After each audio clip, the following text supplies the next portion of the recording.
Hoy despegamos desde la cubierta de un portaaviones para redescubrir a un ícono absoluto de la aviación de combate, el legendario Grumman F-14 Tomcat. ¿Cómo lograron los ingenieros de Grumman crear un avión capaz de transformarse en pleno vuelo para dominar tanto los combates cerrados como las interceptaciones a Mach 2? ¿Por qué este coloso de titanio se convirtió en el único vector operativo del aterrador misil Fénix? Un arma diseñada para destruir bombarderos enemigos a más de 160 kilómetros de distancia.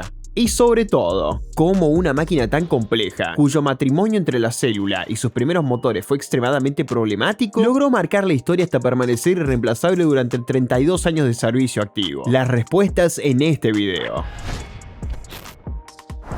Para entender la existencia del Tomcat, hay que situarse en el contexto de la Guerra Fría, cuando la Marina estadounidense tenía un ataque masivo de bombarderos supersónicos soviéticos armados con misiles antibuque. La United States Navy necesitaba un interceptor capaz de patrullar durante largos periodos, detectar múltiples objetivos y destruirlos antes de que pudieran lanzar sus misiles contra sus preciados portaaviones. El desafío era enorme, porque el avión debía ser ágil a baja velocidad para aterrizar sobre una cubierta en movimiento, pero también alcanzar velocidades extremas para interceptar enemigos a enormes distancias. Y ahí aparece la gran innovación del F-14, sus alas de geometría variable, inspirados en investigaciones realizadas desde el final de la Segunda Guerra Mundial, especialmente en el proyecto Messerschmitt P-1101. Los ingenieros estadounidenses perfeccionaron un mecanismo que permitía que las alas giraran desde 20 grados para el despegue hasta 68 grados para alcanzar la velocidad máxima. La propia estructura del avión era una obra maestra de la ciencia de materiales. Para soportar las enormes tensiones generadas por el movimiento de las alas, Grumman utilizó titanio en la caja central del fuselaje, una decisión obligada por las exigencias de resistencia térmica y mecánica a altas velocidades. Los ingenieros tuvieron que emplear procesos de soldadura por haz de electrones dentro de cámaras de vacío para garantizar la integridad del metal. Esa estructura central era literalmente la columna vertebral del Tomcat, una pieza única capaz de permitirle soportar enormes fuerzas G pese a su tamaño y peso. Debajo de esta estructura encontramos dos enormes entradas de aire rectangulares. Estas tomas estaban equipadas con rampas móviles que se ajustaban constantemente para desacelerar el aire hacia velocidades subsónicas, porque un motor a reacción no puede tragarse aire supersónico sin correr el riesgo de sufrir daños graves. El diseño ancho del fuselaje también contribuía a generar sustentación, aplicando el concepto del cuerpo sustentador. Esto permitía reducir la carga sobre las alas principales, especialmente durante maniobras a gran altitud a gran velocidad.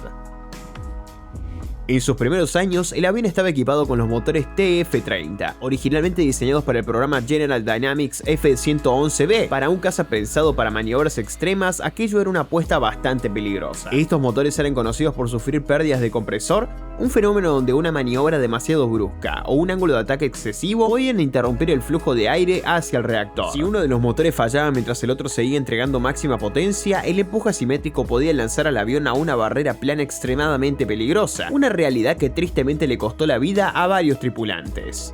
No fue hasta 1984 cuando el Tomcat comenzó a recibir los motores F-110, muchísimo más confiables. Estos nuevos reactores ofrecían un aumento de empuje enorme, pasando de aproximadamente 93 kN a más de 120 kN con postcombustión. Ese incremento de potencia hacía mucho más seguras las fases críticas del vuelo, aunque el uso de postcombustión seguía siendo prácticamente obligatorio al despegar desde un portaaviones, donde la aceleración dependía tanto de los motores como de la brutal fuerza de la catapulta a vapor. El verdadero cerebro del Tomcat se encontraba en su nariz. El radar AN/AWG-9, con un alcance superior a los 160 kilómetros dependiendo del tamaño del objetivo, ofrecía una capacidad de detección 2 o incluso 3 veces superior a la del radar instalado en el McDonnell Douglas F-4 Phantom II. Este sistema podría seguir hasta 24 objetivos al mismo tiempo. Y luego estaba el misil Fénix, el AIM-54 Fénix, una auténtica bestia de 450 kilos capaz de alcanzar Mach 5. Aunque originalmente había sido diseñado para el fallido programa F-111B, el Tomcat terminó convirtiéndose en el único avión capaz de utilizarlo de forma operativa. Este misil no estaba pensado para combates cerrados ni en maniobras extremas. Su función era destruir bombarderos pesados a distancias gigantescas antes de que pudieran acercarse a la flota. En operaciones reales, el Tomcat también debía controlar cuidadosamente su peso para poder aterrizar en portaaviones. Si la carga total superaba los límites estructurales de los cables de frenado del barco, el procedimiento habitual consistía en quemar combustible extra antes de regresar. Lanzar los misiles al mar antes de aterrizar era siempre la última opción, porque el objetivo principal era conservar intacto un sistema de armas tan complejo y tan absurdamente caro. La experiencia de volar una máquina así era una combinación de potencia bruta y complejidad técnica. Para desplegar, el avión utilizaba un sistema hidráulico que bajaba el tren delantero para fijar la barra de lanzamiento al mecanismo de la catapulta. Esa posición inclinada hacia adelante permitía configurar el ángulo ideal del avión para el lanzamiento, aunque era la brutal fuerza de la catapulta la que realmente proporcionaba la energía necesaria para despegar. Una vez en el aire, la computadora de a bordo administraba automáticamente el ángulo de las alas para ofrecer el mejor equilibrio posible entre la sustentación y resistencia según la velocidad. Para controlar el balanceo, el Tomcat utilizaba spoilers en la parte superior de las alas a baja velocidad y sus estabilizadores horizontales a altas velocidades. A medida que la tecnología avanzó, el radar AN/AWG-9, pionero por su alcance y su capacidad de seguimiento múltiple, terminó siendo superado en precisión, resistencia a interferencias y confiabilidad por radares más modernos instalados en el McDonnell Douglas F-15 Eagle y el Boeing FA-18EF Super Hornet.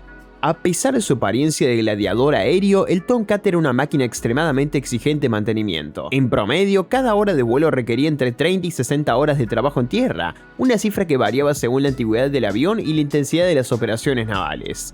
El aparato incluía soluciones técnicas muy sofisticadas, como guantes inflables en las alas para mantener la continuidad aerodinámica cuando éstas giraban hacia atrás.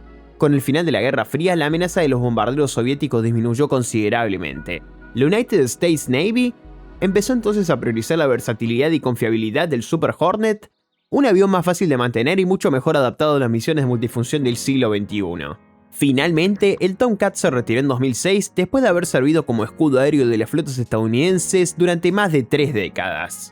Aún así, el legado del Grumman F-14 Tomcat sigue grabado para siempre en la historia de la aviación. Demostró que la geometría variable, aunque increíblemente compleja, permitía llevar al límite las capacidades de vuelo de un interceptor embarcado. Hasta 2026, solo Irán seguía siendo capaz de mantener en servicio operativo unos pocos F-14, aunque recientes ataques podrían haber puesto fin definitivamente a su carrera militar. El Tomcat quedará para siempre como ese avión capaz de transformarse en pleno vuelo, pasando de una aproximación precisa sobre un portaaviones a una interceptación supersónica en cuestión de minutos. Representa una época en la que la ingeniería naval no dudaba de asumir desafíos monumentales para garantizar la superioridad aérea. Su arquitectura y su silueta icónica siguen fascinando a los amantes de la mecánica y de la estrategia militar, recordándonos un tiempo en el que el alcance de los radares y de las armas era la clave absoluta para sobrevivir en alta mar.